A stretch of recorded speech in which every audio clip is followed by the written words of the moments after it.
Today's video is going to cover the multiplication and the division properties of equality. So we've got multiplication and the division. Very similar to the addition and subtraction properties, except the operations are different. So let's go ahead and define what these two properties are. So when you're multiplying the same non-zero number, so this is an important part of the definitions for both of these properties. Non-zero number to both sides of the equation, it creates an equivalent equation. So when you're solving and you're using the inverse of division, which is multiplication, and you multiply that number to both sides, what allows you to do that is the multiplicative property of equality. And the definition for the division property of equality is the same as multiplication, except you use this when you are dividing the same number to both sides. And the important difference from these definitions from addition and subtraction is non-zero number. So any number except 0.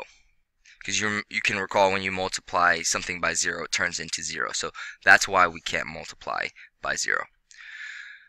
So these two definitions have an algebraic way of representation. That's what I'm going to show you.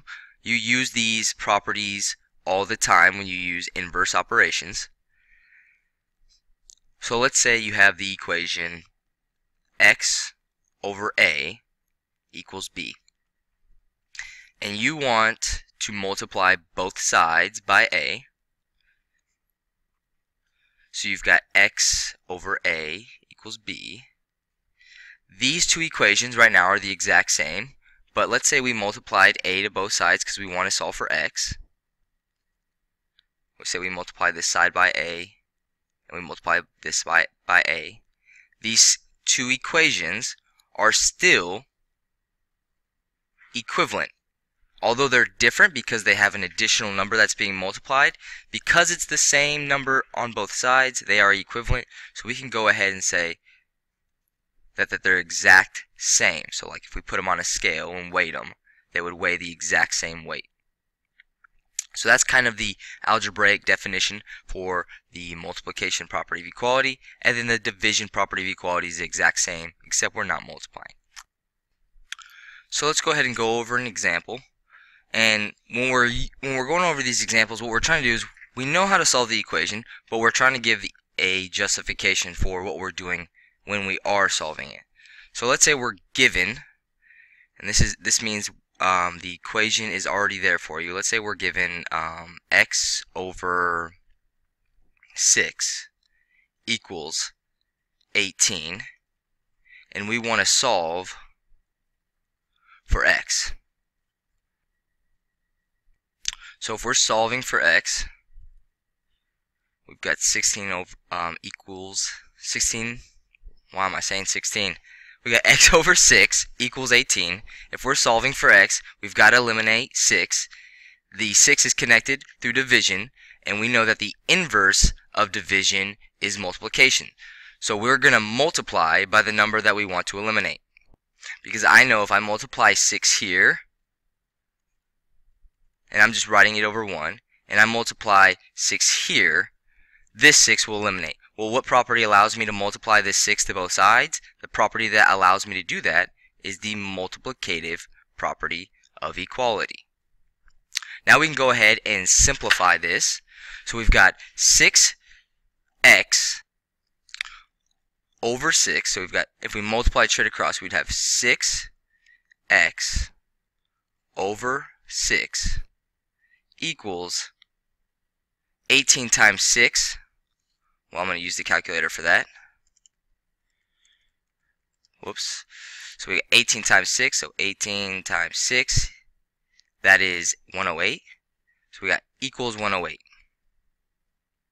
Right? And we simplify here. We know that 6 divided by 6 is 1. And 1 times x is just x. So we solved for x by using the inverse and justifying with the multiplication property of equality. So we know x equals 108. When we do our last step, we just simplified. Okay, so that is how you justify it. And a couple non-examples or common mistakes that we see with these types of problems. So let's say you're given something like negative 3x equals 36, and you're trying to solve for x. So you've got to eliminate this negative 3. Oftentimes what I see is you see the minus or the negative and you think, oh, I need to add because these are inverse operations and I'm going to go ahead and add 3.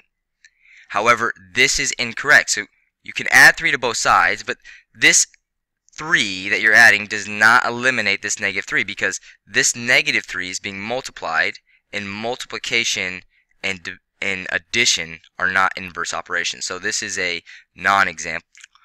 And then the other non-example that I'll say, let's say you have something like negative 3x plus 3 equals 36. Oftentimes, students will want to divide first before they eliminate the subtraction. So let's just say that you wanted to eliminate the multiplication first, so that they'll divide by negative 3 and they'll divide by negative 3. However, this is a non-example because when you divide, you have to divide both sides by the number that you're dividing by. And you can see here that this side is divided by negative 3, but this side is not divided by negative 3. Only this part is divided by the negative 3. So because we forgot to divide this entire side by negative 3, we did not correctly use the property. So this is also another non-example that I see. Let's go ahead and do 2 examples today. So let's say we're given the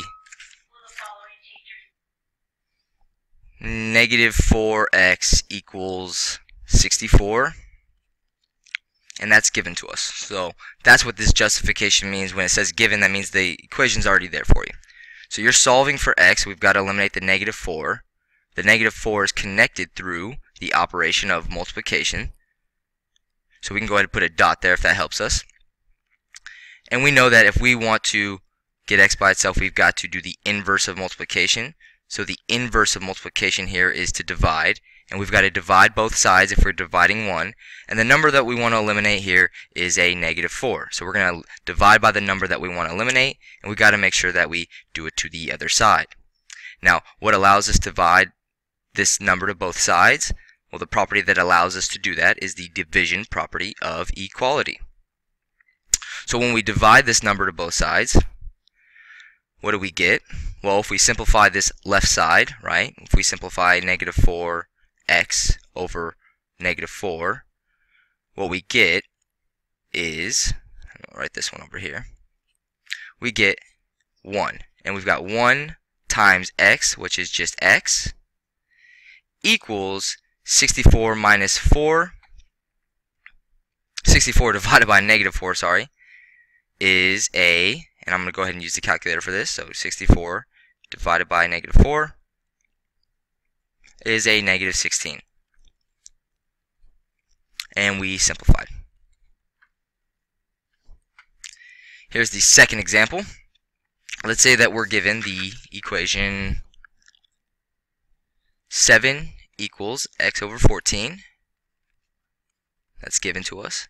And we want to solve for x, so we know that we've got to eliminate the 14 because that's the number on the variable side.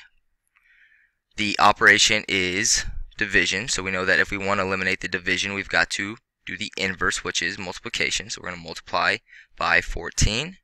And if we multiply one side by 14, we've got to multiply the other side by 14. What property allows us to multiply both sides? We know that the property here is the multiplication property of equality.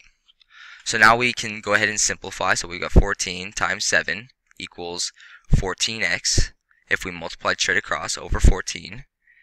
If we simplify this left side,